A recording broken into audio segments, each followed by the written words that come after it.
Howdy, y'all. Welcome back to the Kentuckian. Glad that you've decided to join us for this episode. This episode, we're going to be talking about British tanks of World War II, and this is the probably second to last mainline episode, if you will, of this series of episodes on World War II tanks that we've been doing. I plan on doing one more episode that will sort of encapsulate some of the, you might not call them minor countries, but the tanks or the countries that did not have near the tank production or their tanks didn't play as much of a role in World War II, and we'll hit several at one time on that video. This has been kind of a wild ride where these videos have really taken off. It's helped me refocus and really try and think about what my brand and focus for the Kentuckian at this point should be. I'm really excited about that. I've got a lot of, I think, what's going to be exciting content coming. Won't be just about tanks, but we'll have some fun with that as well.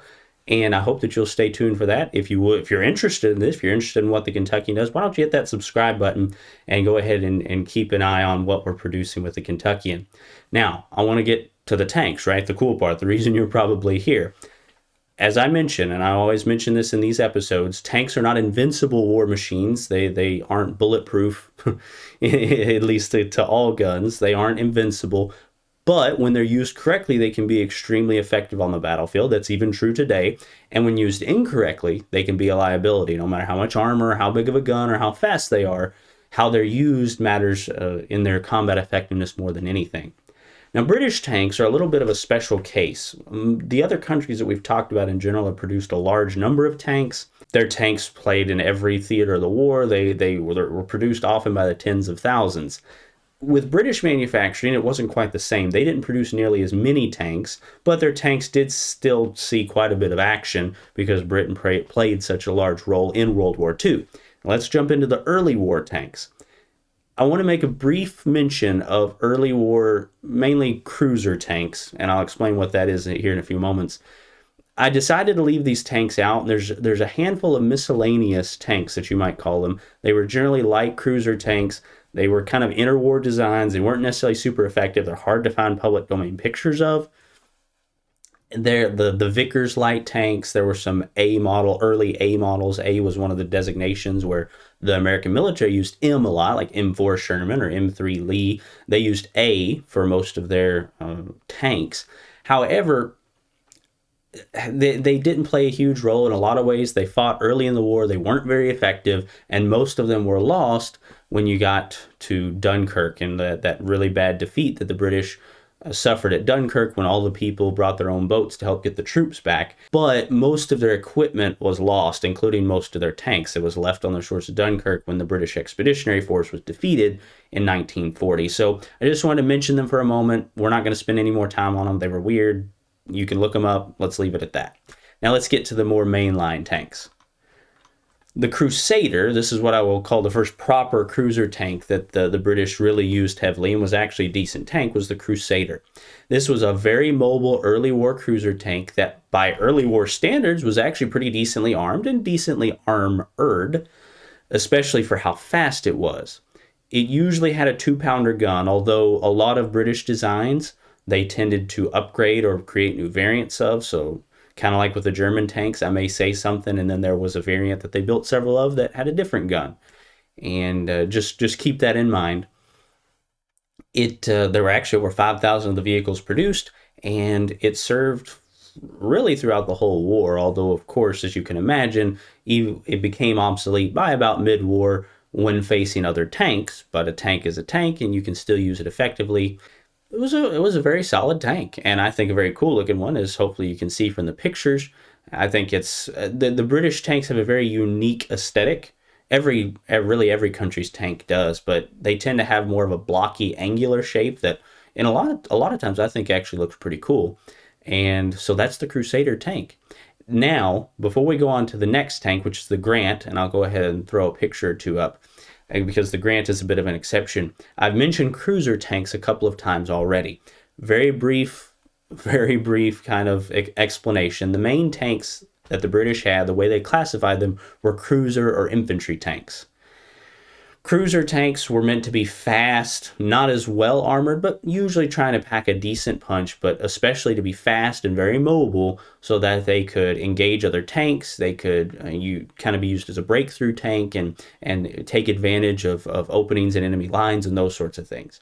The other one was the infantry tanks, and as you might guess from the title, the infantry tanks were meant to support infantry primarily. They tried to make them more heavily armored. They tended to be very slow, but when they're only trying to keep up with infantry on foot, it usually works pretty well. And they tend to pack a decent punch, but usually more of like a multi-purpose or howitzer type gun, not as much meant exclusively for trying to take on enemy tanks. They could tank on enemy tanks, especially if they were medium or light tanks, but trying to take on the heavier tanks, the tanks meant more for tank versus tank combat, the infantry tanks could struggle at times. That's just the difference in the classifications, a little bit different from the American or the Russian way of looking at them. Now, we've talked about the Grant briefly in the American tank video. So the Americans knew it as the M3 Lee. That's what their designation for it. But the Grant was the designation for the British M3 Lee. They used a lot of them. They were kind of designed as a stopgap tank for the British, but they had two variants as well, two main variants. The Grant 1 and the Grant 2. The Grant 2 was kind of the stock American version. The Grant 1, which again I mentioned at the time, and now you're seeing pictures of mainly, was a version of the M3 Lee with a special British design turret. It was a lower profile turret. It reduced the crew of the tank from 6 to 5. It took the radio out of the turret, but it was lower profile and it still had the same firepower. It had the same 37 millimeter gun in the turret. And that gave the Grant a bit more hiding capability because the M3 Lee was a very high-profile tank, and that was one of its big disadvantages at that point in the war. It was a tank that served well as a stopgap tank, had a lot of firepower. The 75 millimeter howitzer was mounted in the hull, and then it had the 37 millimeter in the turret. Again, a good stopgap tank. It has a bad reputation, but for the role that it was made for and its effectiveness in combat, it really was a decent temporary use tank. Now, this is the first infantry tank I want to talk about, the Matilda II. The Matilda II, or you'll probably hear it referred to as just the Matilda, was one of the early war British infantry tanks that served actually extremely well. It only had a 2-pounder gun generally. There were some experimentation with some upgun versions, I think, by the Russians, because the Russians used this tank very heavily, especially later in the war. It was very slow, but especially by early and to a certain degree mid-war standards, had very good armor, and it was a reliable tank. I think it's a cool looking tank, although it definitely looks different than a lot of them that we have seen in this series already. If it almost has like a locomotive train look to it to me, but I think it's a cool looking tank. Very slow, and it actually had quite a reputation, especially in North Africa, because of its heavy armor and the nature of Italian armed forces at the time, because in North Africa they were fighting Italians and Germans. The Italians were very scared of this tank because they didn't have any guns that could knock it out, like normal anti-tank guns. Only their heaviest artillery could reliably knock out a Matilda. And so they were kind of an unstoppable force on the battlefield, at least if they were facing the Italian army. Very good tank. I mean, it was a little undergunned. Its armor didn't perform as well, and it was slow by later to mid-war standard armament and armor, but it was reliable. It served well, and again, the Russians used it for the whole war. They used quite a few of them, and that was something about a lot of British tanks. There were a lot of British tanks that, as they were replaced with better tanks, tended to get sent to Russia. Another infantry tank. Oh, and I do want to make mention, so I'm not talking about Commonwealth tanks, Australia, Canada, New Zealand, those sorts of things.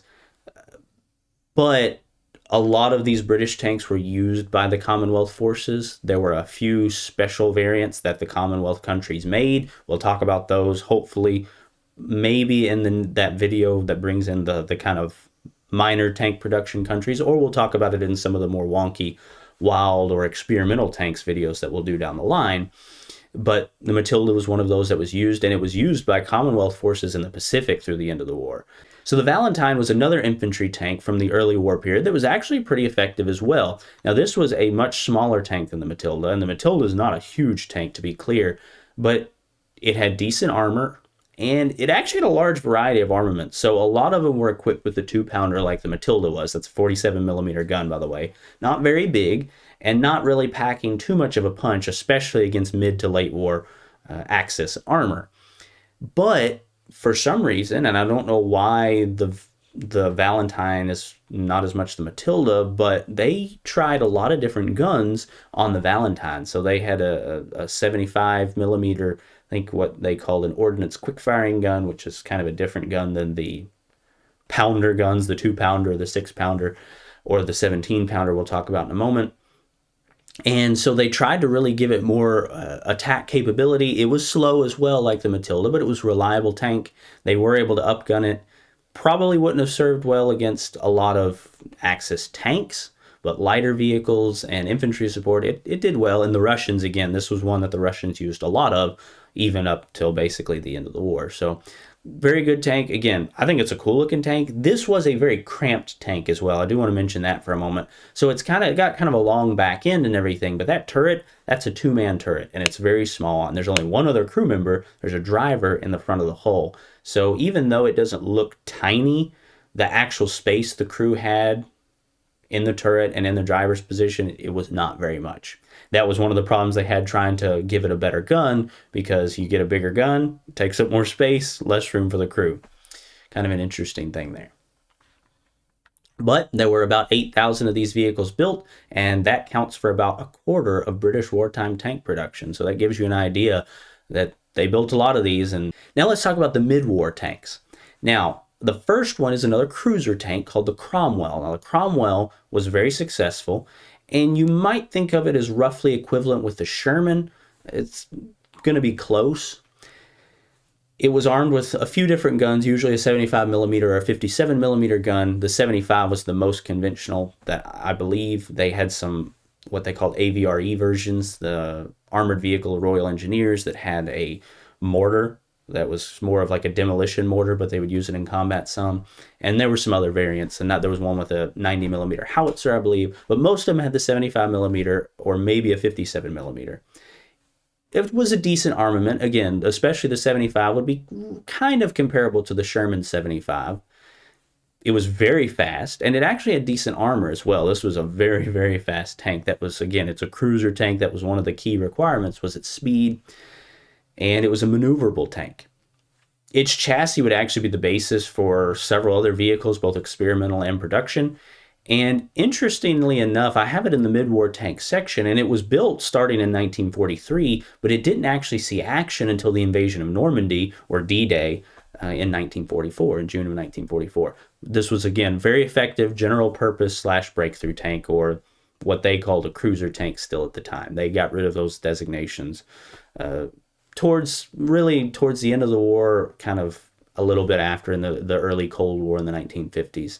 And the sort of tank doctrine changed. We're not going to talk about that right now because that's not the purpose. Let's go on to the next tank, which is another, again, I think very cool tank, the Churchill.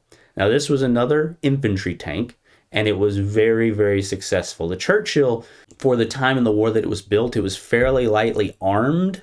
The first variants only had the 2-pounder, and maybe one variant had like a 75 millimeter howitzer in the hull, and they got rid of that pretty quickly, but they also started putting better guns on it, more like the 75 millimeter ordnance quick firing, or perhaps the 57 millimeter. Both of those were the same that were used with the Cromwell, I believe.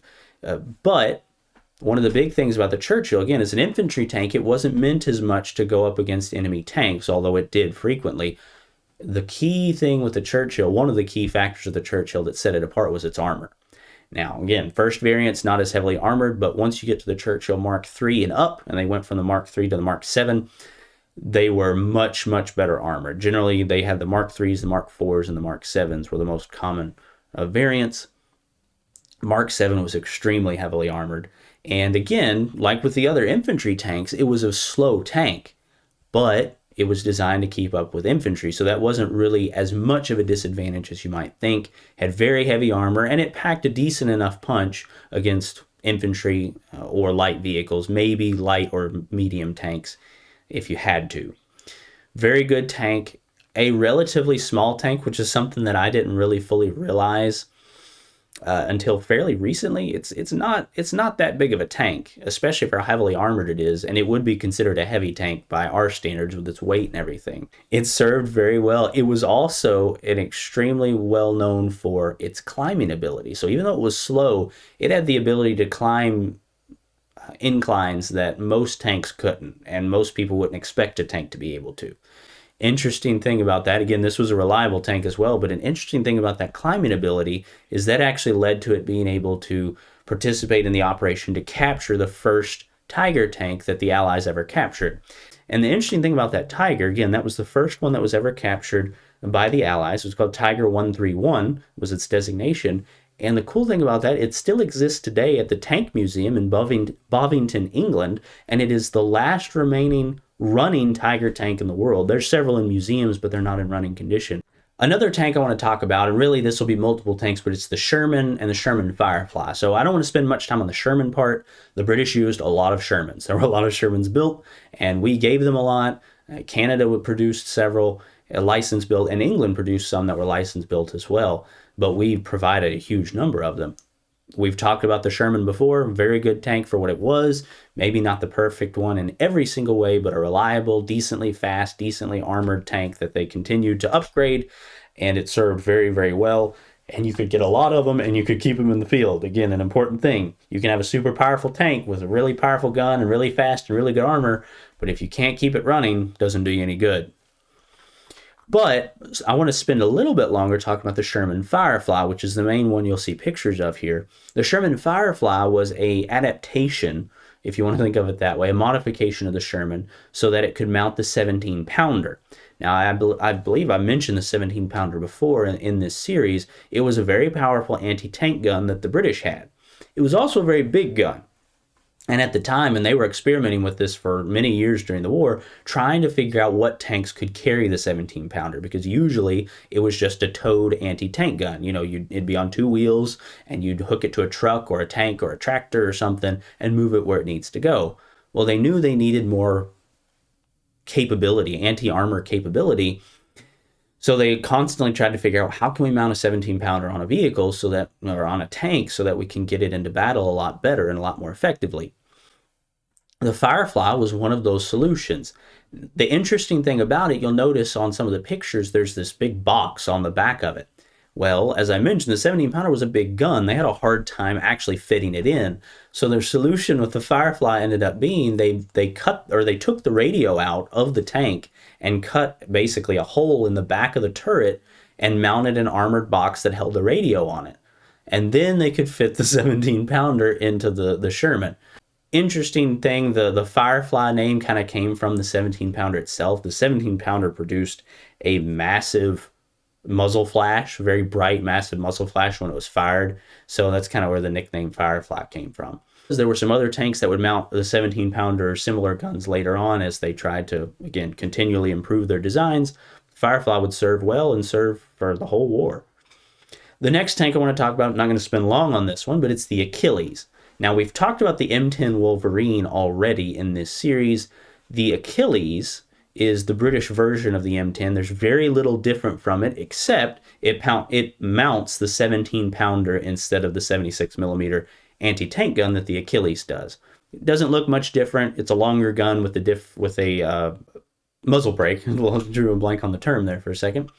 With a muzzle brake, that's the main aesthetic differences. It was very similar to the M10, but worth mentioning. And then the last mid-war tank I want to talk about is the Challenger. Now, the Challenger was another cruiser tank. It was called the A30, Mark 8 cruiser tank. This was designed as a stopgap. This was one of the options that they tried to come up with to mount the 17-pounder. And it was built on the Cromwell chassis. It was mainly a Cromwell with a different turret, so it was a different tank, but it was the same chassis. And I believe they lengthened it by about one wheel as well. However, even though this was a decent attempt to create a 17-pounder equipped tank, they realized that as the Fireflies and the Shermans became more available, that was the easier tank to produce and to get available. So they only produced about 200 of the Challengers. They were deployed. However, how much combat they saw is really up for debate. Some people say they didn't see any combat at all, but they were deployed, and because of the chassis they were on, they could keep up with Cromwell's, which again were very fast tanks, so they could give some extra firepower to the Cromwells. They were more lightly armored than the Cromwells because of the extra weight of that gun. They had to compromise on the armor in order to keep the Challenger's speed. And that brings us to the late war tanks. There's only a couple here. Of course, as I mentioned, the British didn't build as many tanks. There's not as many to choose from, at least the quote-unquote mainline tanks. They used a lot of Allied tanks, a lot of American tanks, but they had some of their own, and some of them very effective. So the first one I want to talk about is the Comet. Now, this was, again, considered a cruiser tank. It was kind of the cruiser tank the British government wanted from like the early 1940s, late 1930s. It had decent armor. It had very good mobility and speed, and it had a powerful and advanced 77 millimeter high velocity gun. That's similar to the 17-pounder. It's actually a little more technologically advanced, but I'm not going to get into the details there. That's not the point of this episode. But basically similar, if not better, performance from the 77 millimeter high velocity. It could also use an advanced ammunition called APDS, armor piercing discarding sabot, which the 17-pounder on the Firefly could use, but it didn't use nearly as effectively as this tank.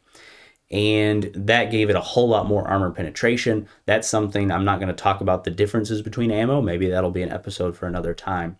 But it was a very advanced tank and served well, although while effective against heavier German armor, it came late enough in the war its use would be somewhat limited, but it definitely saw action, and it was a very good tank that they actually used for several years after the war as well. And finally, the last tank I want to talk about is the Centurion. Now, this is similar to when I talked about the M26 Pershing. The Pershing did see a little bit of action in the very last weeks of the war. The Centurion didn't really see action, although it did make it to Europe. It didn't see action. It wasn't deployed before the end of the war. It was a tank that, much like the Pershing, took a lot of the lessons learned, the technological advancements, and put them into a much higher quality, what you might call all-purpose tank. Still considered, from what I understand, still considered a cruiser tank at the end of the war. It would be considered or modified into what would be known as an MBT, or a main battle tank, which was, I'm not going to explain in detail now, but during the Cold War and up to today is sort of the one of the keys to tank doctrine, tank warfare doctrine, is the main battle tank. But this was a very good vehicle. It had good armor, and the first variant had the 17-pounder, although the next variants would get much better guns as they went along.